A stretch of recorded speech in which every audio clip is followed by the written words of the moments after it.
One of the highlights of this year's Melbourne Documentary Film Festival is George Gittoes' latest film, No Bad Guys. And it's my great pleasure to be speaking to the director of No Bad Guys, George Gittoes. George, welcome to Movie Metropolis. Thank you. It's wonderful to be here. I love the background. Is that just a picture or is that really a building?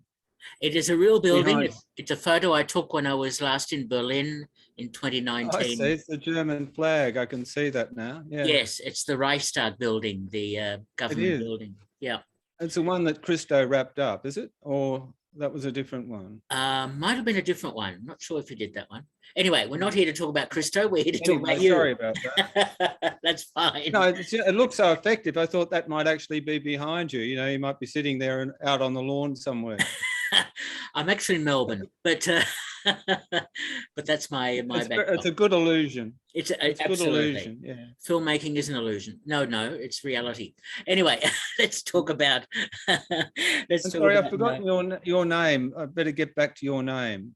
Peter Krause. Peter, thank you, Peter. Helen's been organising this. I haven't, so thank you. No problem at all. Okay, so let's start again and get rid of all that stuff and. No, it's okay. Let's go for it. Let's go right now, and I'll ask you, George, how did the film set in Chicago, your documentary, No Bad Guys, come about? Well, it came about with my previous film, Rampage, and we went back to Miami and we shot a new end for Rampage, and that was with Elliot Lovett and Denzel, and you know how their brother was killed when we were making Rampage.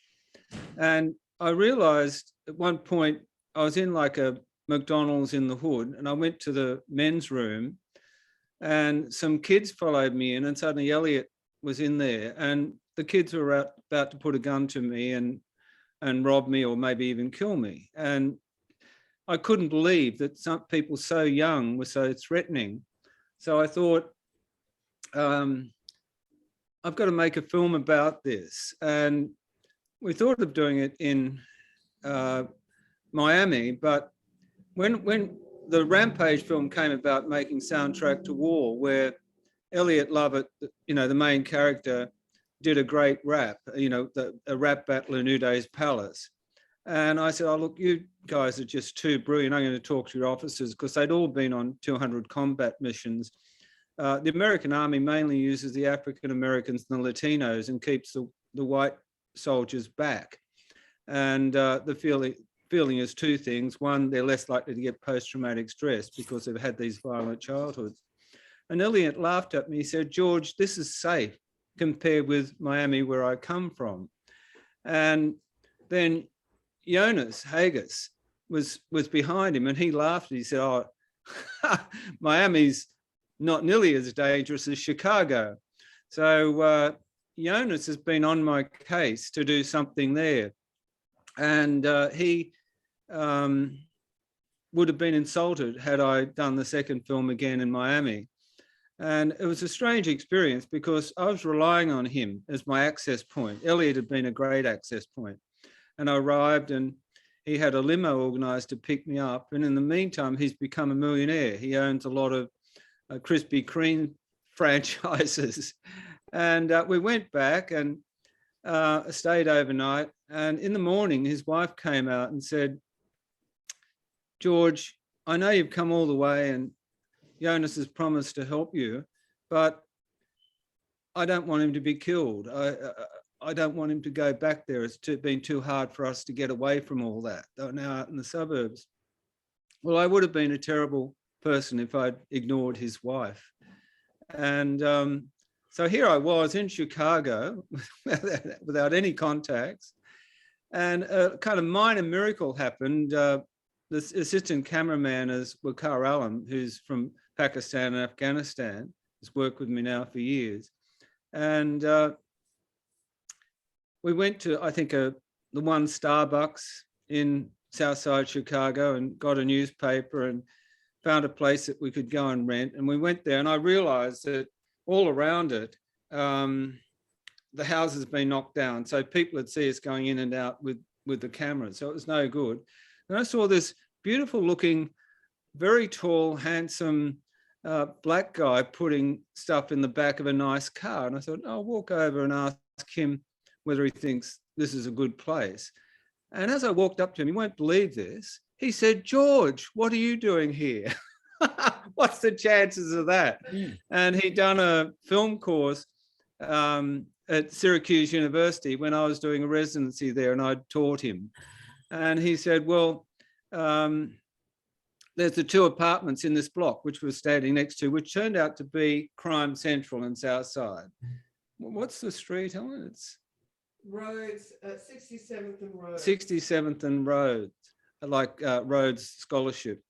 And then I'd wander down in the morning, this old white man with long hair. We were the only, Helen and I, we were the only 2 white people we saw the whole time we were there, except for white cops. Which is about 18 months. Which is about 18 months, as Helen says. It's really been 3 years, hasn't it? And it's become 3 years.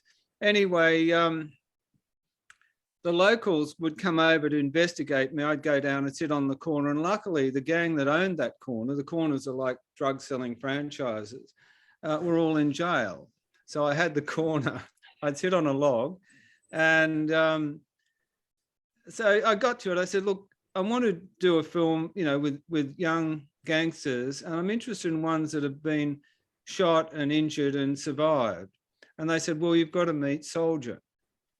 And that's how the film started, with Soldier. And you see that interview where I'm in the room with Soldier, and he almost admits to them killing the guys that shot him.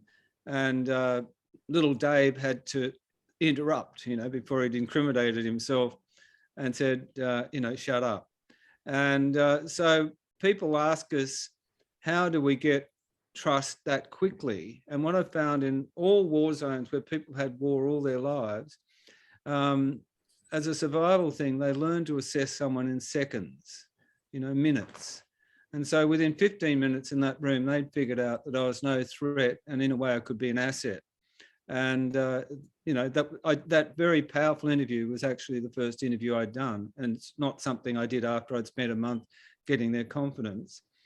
And we made a film, White Light, and then, you know, it was on the ABC, it was very successful. But then Reverend Flager, who's a big character in White Light, went up on pedophile charges, and he's the priest, the Catholic priest. It's a bit like Cardinal Pell. Cardinal Pell kind of thing. And everyone in America... Very different. I mean, everyone knows about activist. that. He's an activist, he's a wonderful man, we love him. Man. But unfortunately, maybe the NRL set him up. NRA. You know? NRA, I mean, NRA. Maybe the NRA set him up, who knows? But the point is that nowhere in America could our film be screened while he was in it. And so we decided to make a new film using a lot of the old footage, and feature Tamari T. And Tamari T is remarkable, and his father's a gangster, but he's avoided that, and he's got this incredibly spectacular psychedelic group. And then we just Exotic Funk. They're known as. And Tamari T and the Electra Company. Yeah, and we love him. And the interview that you see with him was done a long, long time ago, before we decided to make this new version of the film. And so now the Melbourne Film Festival, we had to sign an agreement with them that we weren't giving it to anyone else until they'd had their screenings. And now we're ready to try and get it into the American market. And I think it's perfect timing because of all the gun violence. Like someone just said the other day, there's something that's even more American than apple pie, and that's a shooting on the 4th of July. That's like a rap song, isn't it? Apple pie and 4th of July shooting. So we're ready to launch it to the world now. It's had its first screenings in Melbourne. And we've been joined. That's a very long answer. That's fine. That's perfectly fine. Helen Rose is there with us. So hello, Helen. Hello. Now, I'm quite intrigued, George, because I'm sure that you have taken a fair bit of risk, even though you say that you were assessed and everyone seemed to be happy with you being there, because any outbreak of violence could have happened at any time. Was that an issue? That's correct. Yes, well, Soldier, the group that keeps shooting Soldier are relentless. And we're with him. And you're absolutely right. In that scene at the beginning of the film, where you see there's a car shootout and there's guys down on the road and the cars and everything, and they say this is the block. A few minutes later, I wish I'd had my camera rolling, the gang that is opposed to Soldier, their car pulled up and they made a gun signal and called out, "Hey, George, you're dead." And so it was more dangerous for Helen and I this time than before, because the film was ready for release, but Flagler messed it up. It won awards in Syracuse and Salem and other places in America, and people like Smiley went there. So with the other gang, Helen can probably explain this. She understands better than me. There's a thing. What's that thing? Get so-and-so off the block. I'll take Ricky off your block. Yeah, take Ricky off your block means that it's about taking all the shining lights out of your neighborhood group, basically.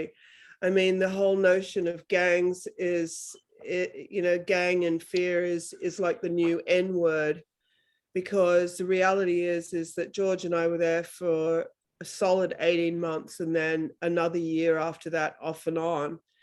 And I felt completely protected by that group that we were with. It's about blocks. It's May block. It's people live on the block. They live there. And it's territorial. So each area, so May block, and then if you go down further down Racine, that's another block. That's another group of people. So somehow these wars that started up in the 70s over drugs are still going on, like Israel and Palestine. It's just, so that's what it is. It's violence again, and it's teenagers. I was expecting to see these, grown men, and all I saw really was a bunch of neglected teens, just like the teenager that shot up all of those people on 4th of July recently.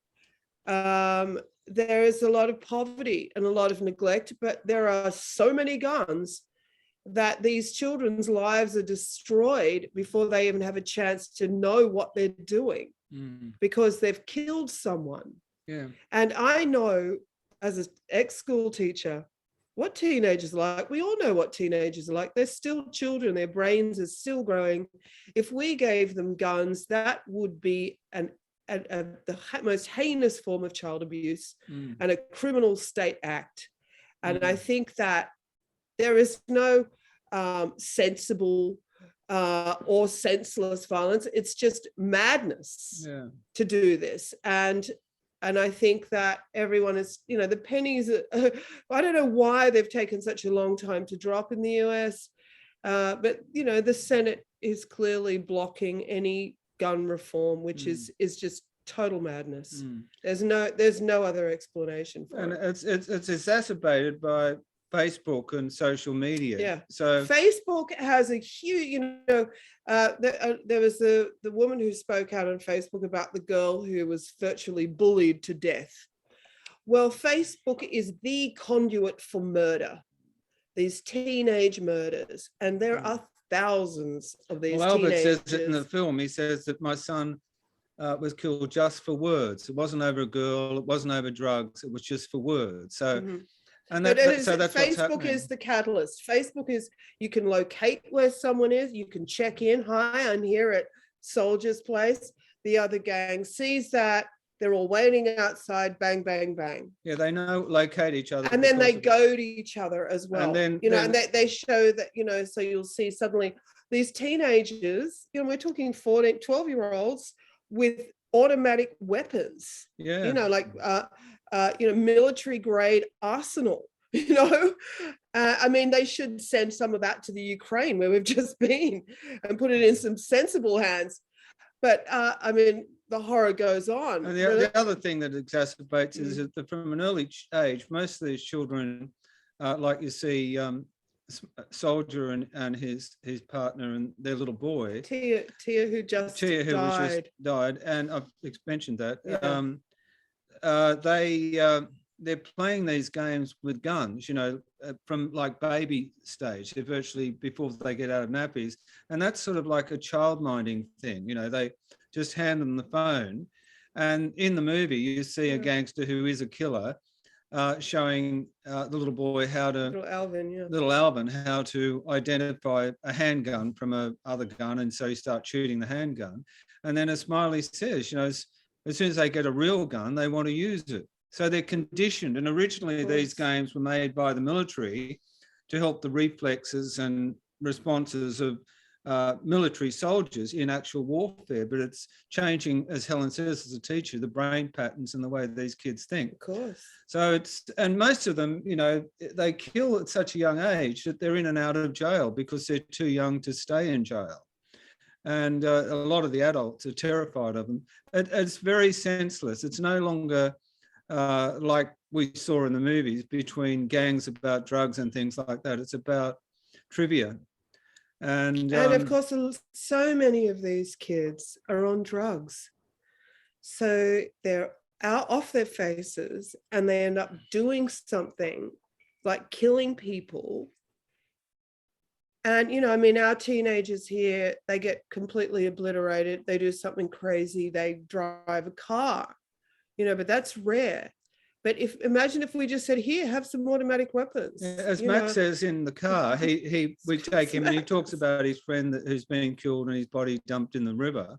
Yeah. And then he's smoking a joint, and that's before school. And he said, without this, I couldn't cope.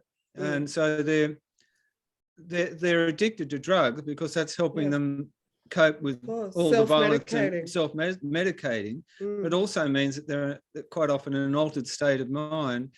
And they're handed but the thing again, just let me continue for a second. But the way it works is with the gangs, and this goes back to the mafia days, if someone has killed someone or been an accomplice to a murder, then the gang owns them forever because they just have to tip the cops off that that person has done something. So a rite of passage is these cars that go by and do the shootings.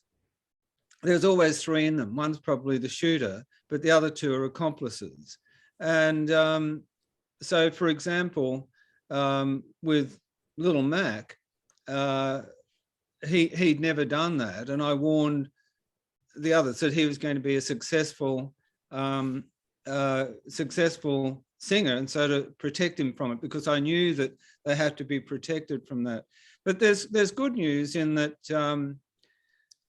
people like Little Dave, he was definitely a killer. You know, when I first met him in that room, I found him very scary, the scariest of all. He's the youngest, but the scariest.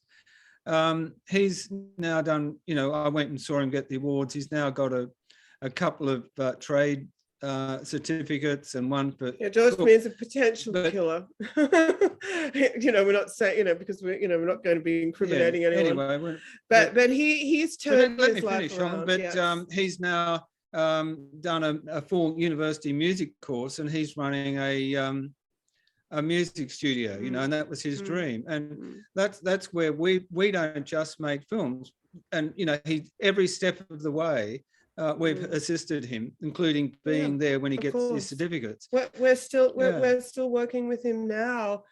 And in fact, I'm working with Ron Prince from the Music Box, who, you know, the biggest antidote to this violence is this amazing group of people who run a music school right in Inglewood.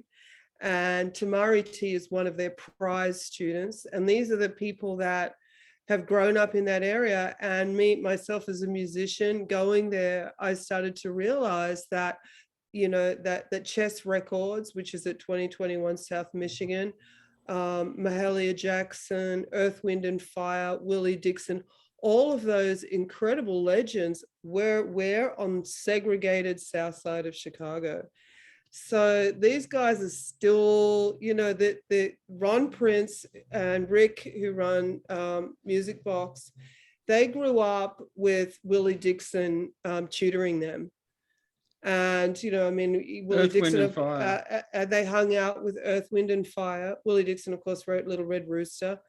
And in 1964, the Rolling Stones were the first white people, besides someone way back in the 30s, to go into to discover Muddy Waters, because Muddy Waters used to play on the street corners in that neighborhood, and Helen Wolf and John Lee Hooker, you know, because what happened was that when the slaves were freed, they ran away from the South to the first big city, which was Chicago, where you could get a job. So Coco Taylor had her club just around the corner from where we lived. And in fact, some of her musicians lived in our apartment. So, you know, so I was like, I'm going to go down and kiss the carpet now. But, you know, so music, this is the great thing we love about No Bad Guys. It really emphasizes our young hero, Tamari T, who has rejected everything, the gangster rap, the violence, the mentality that leads to that violence. And he's just glittering in this fabulous gold, and he's hanging out with people like Bootsy Collins, who are giving him support. It's just such a beautiful thing. Reason power why, of music, power of the arts. The reason why Tamari T is important structurally in the film is that we show how, you know, even Headshot says that Kaylin could have been the first Black woman president. She was so brilliant. She won all these awards. She was absolutely outstanding, and she was killed. And so you see Tamari T in the movie riding his push bike through these streets, and you know he's a target and he's a standout. Plus, you know, he belongs. If you want to hurt someone, you want to hurt one of the head people in the gang, it's his dad. And so we just want to have the sense of you're getting to know someone who had the kind of talent that Kaylin had. And, you know, the thing is that in the gang rivalry, and it's what Helen was saying before, is that the whole gang is uplifted and enhanced if they get a famous singer or a rapper who succeeds or ends up in a film. If our film wins awards or something, that increases the risk for them, unfortunately. And a lot of the big rappers that have succeeded from there, when they've come back, they've been killed, you know, in the street. They're targets. And so Tamari T is incredibly brave doing what he's doing. And we're hoping that the film will assist him to take that leap. And we're happy to bring him here to Australia. We're happy to meet him in Paris when he's having his first show. You know, like we're fostering him in every way we can. Yeah, well, you know, the beautiful thing is that the people of Mayblock have had to endure, you know, the police coming in and just shooting their relatives down stone cold dead on the street in front of the bus stop with their kids are wanting to go to school, or grandma is, you know, going to do the shopping. But they don't have the same discrimination. We have felt loved. We feel like family. We feel, you know, we're in constant touch, you know, like it's, we love those people. But we are targets with the rival gang. That's the thing. So as you said, well, we could be, yeah. Well, we are, Helen. I mean, you know that. The thing is that our people love and protect us, but that enrages the people on the other side. Well, they kind of, maybe they see our group as getting kudos. But the thing about our group is that they say that this magical thing, and that is they're just other guys on other blocks. They're just like us. You'd like them just the same as us. Yeah. There ain't no good guys and there ain't no bad guys. So the elders of the group know that because they've survived and lived through it. But it's about disarming, I think, about taking the guns away from these young guys mainly, because it's not, there's and showing them that like that you can get more kudos, because guns, boys think they get the girls. It's interesting with Headshot, even girls that are quite middle class would say, we'd like to meet Headshot. There's something sexy about the killer, the one with the gun. And so that's what Music Box is trying to do. It's trying to say, well, you don't need a gun. In the case of Headshot, I've told him that he could become the videographer of the group, you know, for all the rappers. I'm teaching him how to... And he was a great videographer. Teaching him how to use a camera, and he's excited about it. So, you know... So this leads to the other huge problem in that neighborhood, and that is the education. You know, we interviewed Shaka Rawls, the principal of Leo High School, and you know, he's just you know, the money is not there, you know, and there, for some bizarre reason, the arts aren't being promoted. I mean, as myself as a school teacher, I know that I could walk into that school, and I know the only way I'd really get someone like little Mac's attention or little Dave's attention, if I said, okay, you're going to get up now, we're going to do raps, all, you know, this is what we're going to do for English. Rappers, you know, or music, right? We're going to learn the basics of music. You know, if that the arts aren't there in those schools, it's just crazy. That's sort of some decision that's been made probably by white politicians somewhere along the way, number crunchers, you know, it's doing. Yeah. But yes, they've taken the arts. Not from Shaka, it's a bit hard to understand. Shaka Rawls' school is Catholic, and it's a private school, and they still do the arts. But all the other schools are have eliminated the arts, and it's crazy because one of the biggest cultural exports America has, particularly, is its music, and mainly it's rap music. I mean, rap music. You can go to the streets of Gaza. You can be in the back box of Mogadishu in Somalia, and people are listening to Tupac and 50 Cent and so on, and imitating them. It's become the language of the downtrodden around the world. It's the protest language of youth, and it's a type of healing process, isn't it? You know, so we, you know, and everyone at Music Box Foundation, you know, would say this. And that is, you know, is that music is something that's ancient, and that, you know, and it is a precious gift that the African American community have, and that they have exported worldwide from that one area. You know, there are other places in America that have had music, but you know, Chicago blues and jazz really is the number one export worldwide. So, and it's a precious thing. And so, you know, the sad thing is that it's very difficult for people to go out on the streets. So I took Little Mac and Little Dave up to Chess Records, and they didn't know anything about Chess Records, and that's their heritage. I didn't know that. I took Sharon up to a blues gig. That's Headshot's wife. Headshot's wife, and she left the kids at home with her mom, and we went out and we just had the most amazing night at a blues club. And it was an education for her, and I couldn't have been more welcomed. And I didn't feel afraid. Actually, it was the first time I felt ashamed of the color of my skin. If I've ever felt, I should never ever feel that. But I went into, first we're going to interview some school children, so we went to their house to speak to their parents, and the school children. And it was like going into this house, and I could hear some noise out in the kitchen, and I said, "Are we going to get to meet your parents?" And the daughter said, "My parents are out in the kitchen." And I immediately realized that the only white women that have ever been into their house would have been social workers wanting to take their children, or police women who could potentially shoot them dead. And so I found myself in a very interesting situation. Now, I grew up on the blues. I come from a family of musicians, and the blues is it. You know, me and my cousin used to listen to Hound Dog Taylor. And so that's how I started the conversation.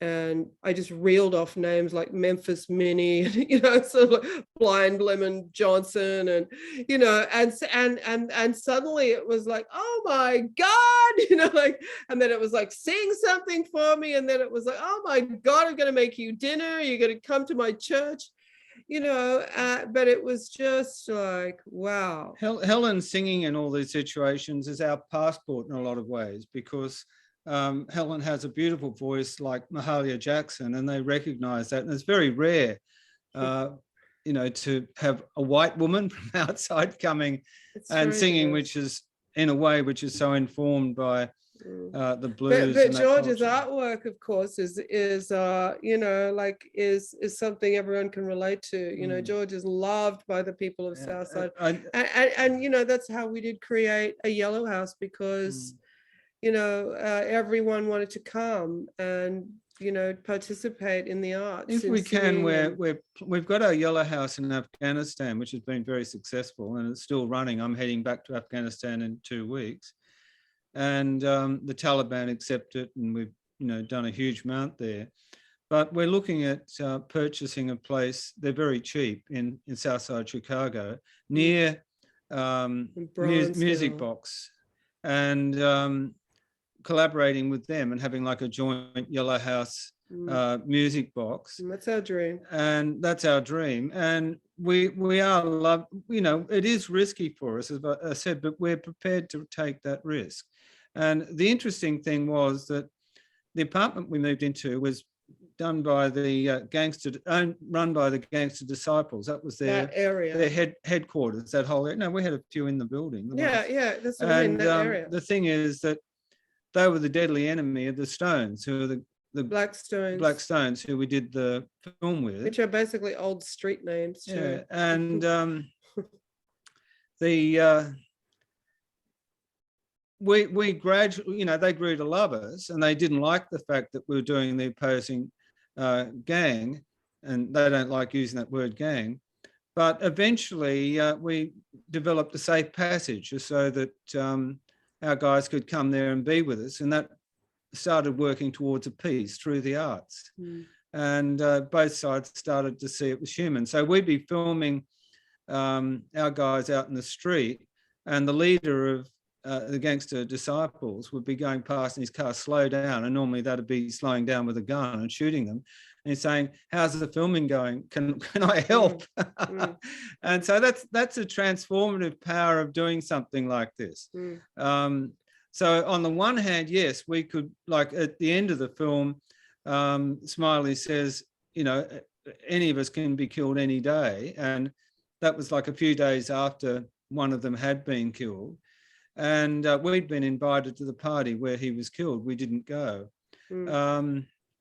But on the other hand, we are, just as we have in Afghanistan with the Taliban, and as in a way we've been doing in Ukraine, we start to affect the violence and through arts, and that's what we really, that's the bottom affect line. As in halt. Affect the violence in the sense that we're converting it into creative energy. Yeah. And that's what we're all about. Like between Helen and I, we work in all the arts: writing, film, music, and painting.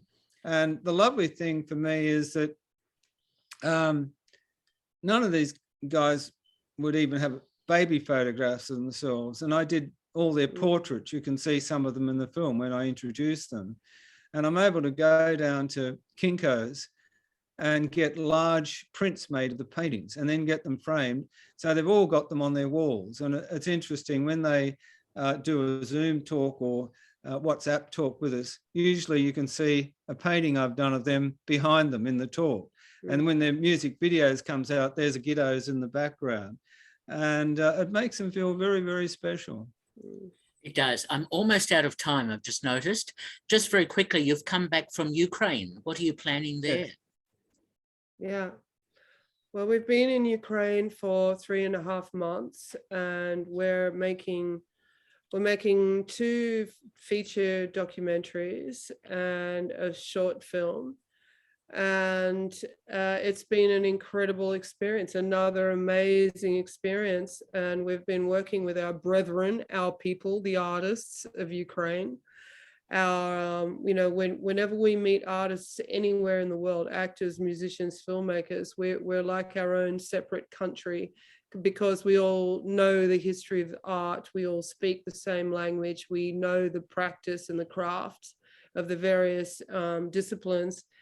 And so we have been collaborating with a clothing designer, a poet, artists, A lot of painters, yeah.